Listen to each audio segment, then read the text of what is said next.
Boy, that's true. If there ever was a lyric, my one defense, my righteousness, my God, how I need you.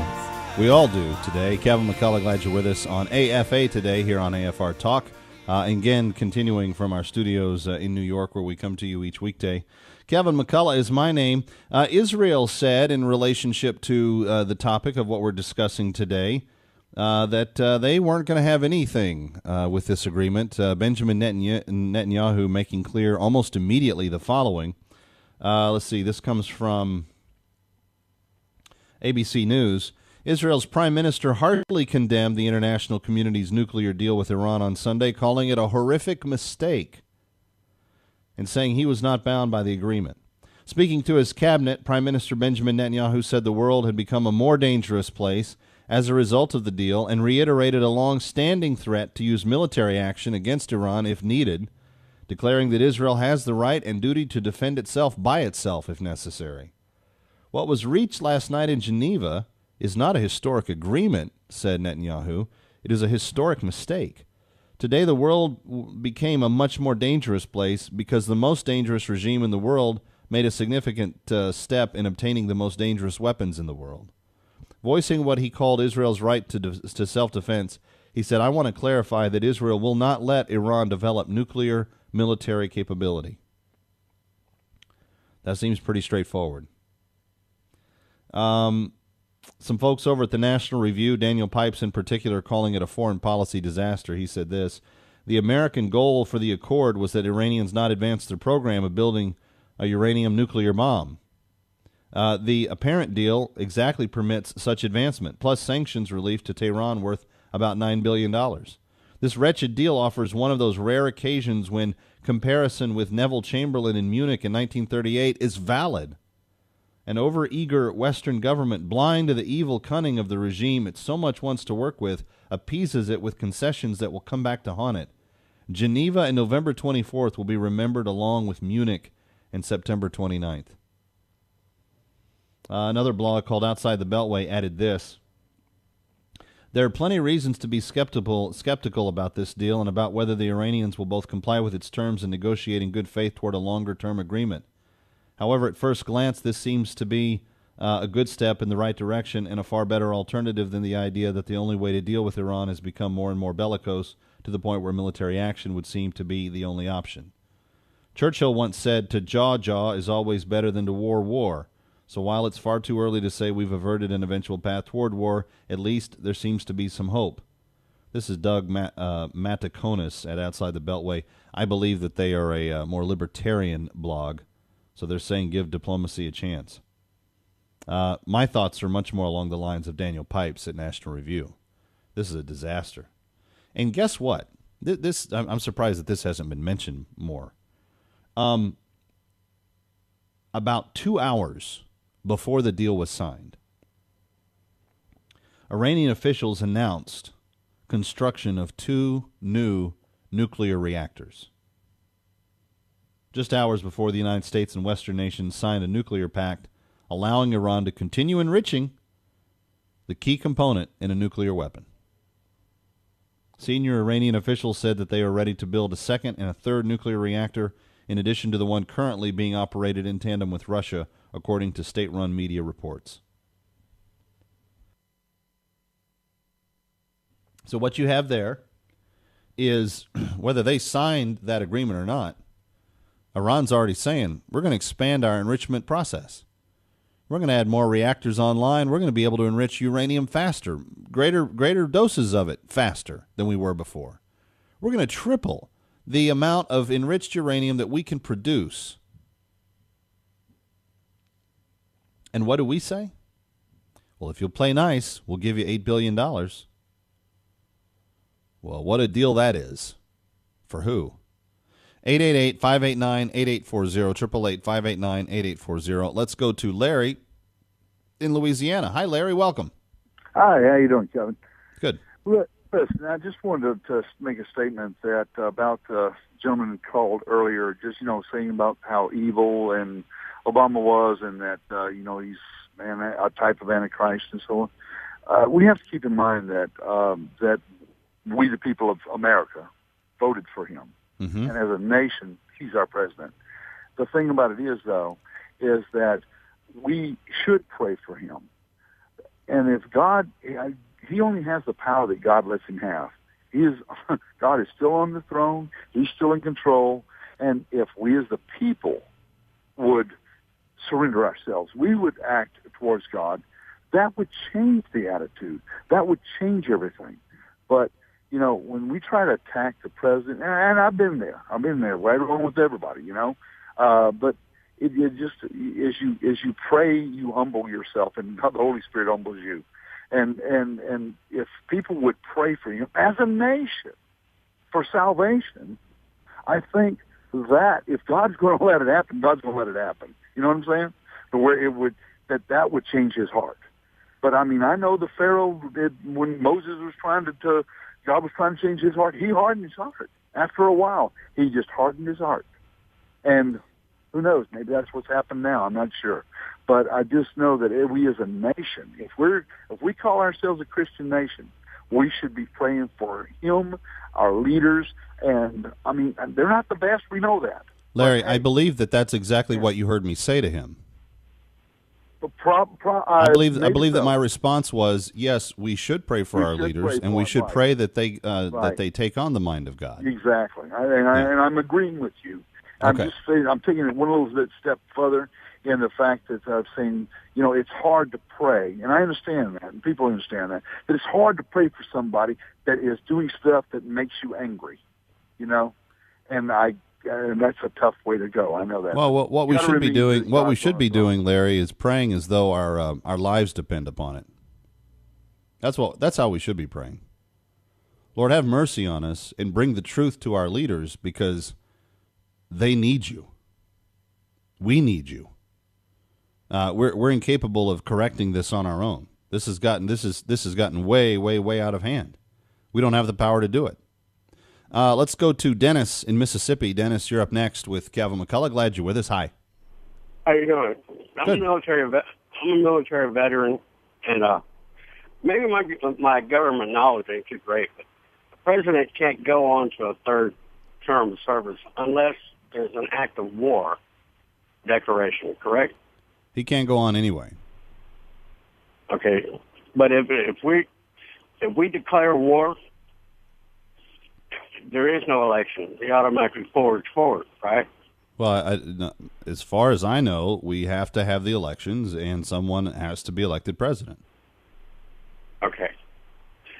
Well, there was a suggestion by some governor to extend we were still fighting the war on terror when President Obama was elected. Following President Bush, there was no continuation there. Well, this continuous sabotage that I think, I think Syria is just a pawn in the game. That's my opinion, right? And I think eventually it's going to be, Middle East war over there again. We had a big hand in it by that $8 billion and pushing that forward. Well, of course we did, and thanks for the call. Appreciate it. Here's the thing, if you're just joining us, it hit me today. The president betrayed his ambassador in Benghazi. He betrayed Israel in the approving of this pact with Iran. And he betrayed his American people, specifically the Abedini family and Pastor Saeed Abedini specifically.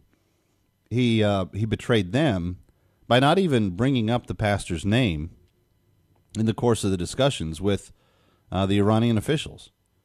And one of the specific pledges that was made to the family was, we will see to it that we get him home.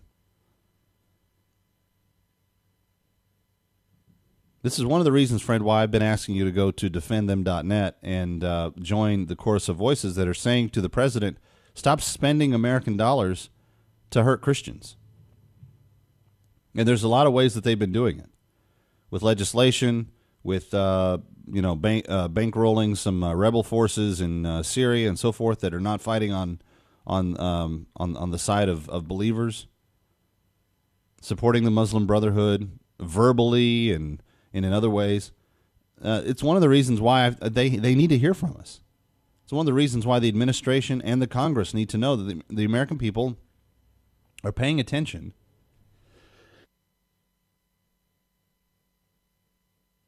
And we don't want this to continue. 888-589-8840. Let's go back to the phones. Jimmy is calling from Florida. Hi, Jimmy. You're on with Gavin McCullough. So glad you're with us. What's your thought? Jimmy, Hello? Are you there? Hello. Is this Jimmy? It is. You're on the air. Go right ahead. Hey, thank you for having my call. And I agree with Larry, a previous caller. And I would like to ask you a question. Are we bribing Iran? Are they blackmailing us, or both of the above? I don't know of any bribe at all. We're unfreezing their assets. We have frozen about $8 billion of their resources, and we have said for the time being, for the next few months, we're going to let you have access to them. So if that's a bribe, it's kind of technically their resources, but I don't know. What's your point if we are or are not bribing them? Oh, we lost him. Okay. Let's go to Joe in Ohio. Hi, Joe. You're on with Gavin McCullough. Glad you're with us. Joe in Ohio, are you there? Yeah. You're on the air, sir. Go right ahead. Yeah, I've got a question. Number one, I appreciate your program and the truth that you're putting out. Thank you. But this deal that was made, or my question is, was the deal actually made, or is there still a contingency that it has to go through Congress to get final approval, or can Obama just do this on his own, which he's done before? I believe this was a multi-state compromise. So we were part of it. There were, I think, 5 other countries that were part of it as well. But obviously, we were the big gorilla at the table. Right. When we said it was okay, then most of the others signed off on it. And as best as I've heard it explained so far, I don't think there is any congressional part of this process. This is just an executive decision that decided to unfreeze the assets of Iran. Another executive decision. Oh, well. You answered my question. So if it was just an executive branch decision, what does that say to you? Does that bother you? Does it does it become more important? Yeah, you said it, and your callers have said it. He's turned it back on America. He's turned it back on Israel. He's a dictator. I just can't understand why, with everything that's against this man, why some sort of impeachment hasn't come to the table. Partly because I think there's this reality that even if you impeach him, it goes to the Senate for the trial, and the Senate has the votes to not convict him. So it would be like the Bill Clinton impeachment, where he would get impeached. You might have the votes to make that happen, but at the end of the day, the Senate would make a mockery of it and let him go, and he would continue to serve out his term. So I think a lot of people are just making the practical reality, their situation, saying we don't have the votes to physically remove him from office, therefore it would be a fool's errand to try. Yeah, and that makes perfectly good sense. But to carry that to further, if he was brought to trial, would that not at least wake up America? It didn't. All it didn't. The bad that this man's doing. The last time that we did it, it didn't wake up America, because America's not paying attention. That's part of the problem. America's not paying attention. Let's go to Jim in South Carolina. Hi, Jim. Welcome. You're on with Gavin McCullough. Glad you're with us. Jim, are you there? We have a problem with Jim's phone line. All right. Well, so as I said at the beginning, here's the real crux of the matter. You have a president that betrayed his own ambassador, his own staff, in Benghazi, the night of the attack. calling repeatedly, asking for help. Those cries went unheard. In fact, we don't even know where the president was during most of the crisis. He's not been asked to be accountable for the time. He's not had to demonstrate where he was or what he was doing during that time. We know where he was at approximately the beginning of the crisis. We know where he was the next morning. Everything in between, kind of don't know. But then this deal with Iran, Israel feels extremely betrayed, and they're getting defiant, and they're saying we're not gonna only act if America says it's okay. And today, the Saeed Abedini family feels betrayed because their father and husband is still in an Iranian prison. I'm Gavin McCullough. I don't know how this strikes you, but it strikes me that we need to remove confusion, replace it with truth, and pursue clarity every day. I hope that you will do that with us here on AFR, AFR Talk, and the broadcast AFA Today every day. Our website, afatoday.com. Please join us. I'm Gavin McCullough. We'll see you next time here on AFA Today.